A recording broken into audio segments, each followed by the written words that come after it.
Hi everyone, this week we are working on Lab 1B measurement, and you'll see some features of the lab that will show up in all of our labs going forward this semester. So as we acquire or collect data, we call that our experiment, and you'll see a table here. This week is your first week in lab, so for the most part your instructor will have these things out at stations for you. But work on familiarizing yourself with some vocabulary once you're in the lab, like what is a beaker, what is a graduated cylinder, what is a test tube, where to find the test tube rack. So you'll be looking for some of those things around lab. And definitely don't be shy. There's no dumb questions. Ask your instructor, what is this? How do you say this? Where do I find this? Constantly. Okay, so that being said, a lot of these things will be up around the room for you. One of the stations you'll be measuring lengths using correct significant figures or digits, and always include units. Okay, so on your tool I can see centimeters here. Make sure that centimeters is part of your answer. All right, so your instructor will show you where to find a couple of additional measurements. Some pretend skin spots is what you'll measure in addition to these two. On the next page, this will be another station set up for you in lab. You'll be measuring volumes. And you'll see tables kind of like this throughout the semester where we've got the formula, that would be H2O. The phase, this L here, is telling me that this is a liquid, and AQ stands for aqueous or aqueous, which is a solute that's dissolved in water. Okay, so that is one way that we communicate in chemistry, is using formulas and those phases. We'll also use words like liquid water, or here we'll be learning these names later, copper chloride dissolved in water. That's what I can get from these symbols here, or this formula. Another thing that you want to be able to do is communicate the particles. Like if I could see, I could never use a microscope, a light microscope, to see in this way, but if I could see what is maybe going on with the particles, okay? So a couple different ways that we could do that. For this week, let's think about if this is a liquid, okay? Then in a liquid, we've got really closely packed together particles. And so each of these circles would represent water in the liquid phase, okay? And anytime you have a liquid, there's also a little bit of vapor or a little bit of gas above it. So these would be water in the gas phase, okay? So that might be a way to draw some particles there. Copper chloride dissolved in water. We'll be learning more and more about this throughout the semester. But here you might even plot colors. If you like colors, you're going to notice that this is going to be a blue solution, okay? And this copper chloride dissolved in water is going to actually be copper ions, we call them, and chloride ions dissolved in water, okay? So I could say that we have copper ions. You don't know why or how yet, but these have a positive 2 charge. And then this 2 tells me I have 2 of the chlorides. So copper ions, chloride ions, and then also some water molecules are all inside of this blue solution. Okay, so that gives me a little bit more idea of what kind of ions might be there, what kind of arrangement of the particles might be there. And anytime you see these drawn out in a pre-lab video, make sure that they're in your lab manual too, so that is there for you to build on once you get into lab. So you will get information like this from the pre-lab video. Once you're in lab, you're going to write down observations, okay? So observations should always be in ink, but this might be observations, we're looking at liquid water. So with our water, start to learn some good scientific ways to describe something that you've seen a ton of times. Maybe it's colorless, maybe we can see right through it. So I could say that it's transparent. I could say that this is a liquid. Okay, so those would be some observations.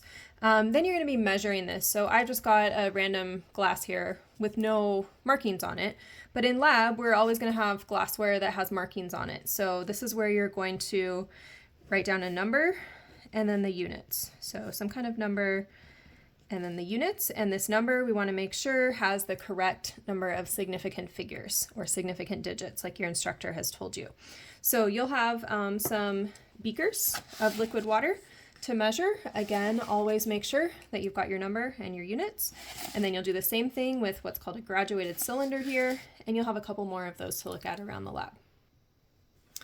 Next set of measurements you're going to take are going to be temperatures. So again, your lab instructor will have some stations prepared for you to check out.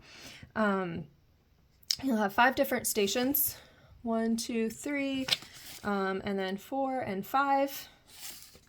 As we look at these, notice that now where I just had 1 formula before, I can see 2. And so what I'm looking at in all 3 of these is what I would call a phase change. So I'm going from, say, liquid to solid, or solid to liquid, liquid to gas. And especially with water, you're familiar with these phase changes. We're just kind of going to think about them in a scientific way, but right, you've seen ice cubes melting. Ice cubes melting would be solid becoming liquid, okay? So just a couple of tips again on ways that we can sketch some of this. So what we're going to have for you is a can, maybe a soda can, maybe something else, but filled with salt and ice, okay? So ice is solid water, right? And because of the salt being in there, it decreases the temperature below 0, which is the usual freezing point, 0 degrees Celsius for water. And so as a result, I'll use just circles as my particles here.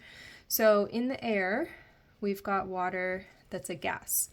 And that water that's a gas, because it's so cold inside of this can, this water that's a gas ends up, anytime it hits this can, it condenses, okay? And as it's condensing, it's releasing heat. So it's releasing heat, or it's releasing energy, okay? And so that water ends up condensing. This would now be water in a liquid form. And this is going to happen all over the can until then, if this sits here and even more heat comes out of it, we're going to see that a bunch of those water droplets actually start to condense and lose so much heat that they turn into water that's a solid. So it'll look like you're getting some frost or some snow on the bottom of your can there, because inside of the can it's so cold it's below 0, and all that heat is leaving the area, so cold, and so we're able to condense and actually freeze some water there. So that would be a sketch that you could do for that process, okay? If I'm sketching solid turning into liquid, then I might have a picture that looks a little bit different. Okay, so this would be my ice cube. So we're going to say that this is water in the solid form, okay? And as I take water in the solid form out of the freezer, it starts to suck in heat from around the room. And as it sucks in that heat, I start to get a little puddle around it, and that would be my water in the liquid phase. So I've got water that's solid, water that's liquid starting to come as those particles move faster and faster and faster. They're going to pull apart, and you're going to end up with liquid there at the bottom, okay? Finally, you're going to have liquid water boiling. So if I have a container of liquid water and I put it on a hot plate or stove, now I've got tons of heat coming in, right? Adding heat adds kinetic energy, or energy of movement, for all of these particles. And so as the heat comes in, now those particles, those water particles, can escape, and I end up with H2O gas, which we're familiar with. We watch the volume of water decrease as we put it on a stove, and that's because the water is becoming steam, becoming water vapor. And so that's what I would look at there. Just like the previous page, once you're in lab, you're going to write down observations about these things.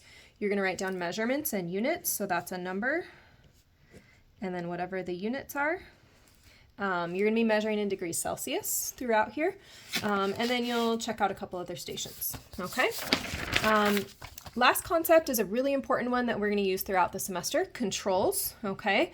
So if you're going to do a useful, repeatable scientific experiment, you need to know what a negative result would look like and what a positive result would look like, okay? And we're going to use the word controls there. So a negative control is not exposed to the experimental treatment. A positive control is exposed to some other treatment, okay? Or some kind of standard. So this we're going to use, I would recommend some red or something bright throughout the semester. This is where we expect to see our negative result, and this is what we're looking for a positive result. You're maybe familiar with this if you've, say, taken a COVID test, okay? This is not in color here, but you always want to have that control that says the test is working. So that's our top line, okay, control, and this would be a positive control to say, yes, we're capable of showing a positive test, okay? Now, then that allows your experiment or your test line to be compared to that positive control. And you can say, yep, I'm positive, okay? Or, nope, I'm definitely not positive, okay? So anywhere I see the test match the positive, I know that, say, that COVID virus is there, okay? If that positive control isn't giving us a result, then we know that we need to throw those experiments out. These are good tests where I have that positive control working, okay? So for this part of the experiment, probably will be done as a demonstration. So you'll either do this with a partner or your instructor will demonstrate it. But we're going to look for adding iodine. And so when you add iodine to just straight up water, then you get just kind of a yellow solution, okay? When you add iodine to, say, a test tube here that has some starch in it, so if I add iodine and there's no starch, I get no color. If I add iodine and there is some starch, then I get a really dark purple color, okay? So when you do that experiment in class, you will know that a yellow color just means this is a negative test. And then you could write down some observations, that this is a yellow, transparent solution. But having a space to have a different colored, hey, this is a negative test, or hey, this is a positive test, is going to help you at a glance see what your data is showing. Positive control, where we see that dark purple color, maybe use a little red positive or neon pink or something bright. And here I would say that I'm going to see a dark blue purple solution. All right. And then once I have that negative test and positive test, I can do some other experiments. Okay. Notice my controls are in gray here. Those kind of set the foundation for the experiment. When I add salt water and put that iodine in, I don't know what's going to happen. It'll probably turn either yellow if there's no starch, or dark purple if there is starch, okay? And once you do that, then you'll be able to draw in, we're leaning towards positive, negative, and also write observations down. And we'll try this with maybe some crackers, some cereal, some other things in lab, all right? So that's gonna be looking at controls, and we're gonna be doing that all throughout the semester. All right, as you finish up the lab, you'll see there's some room for extra practice with measurement, but that wraps up lab 1. So make sure you show up to lab with this whole procedure, all these drawings in your lab experiment, and have fun in lab.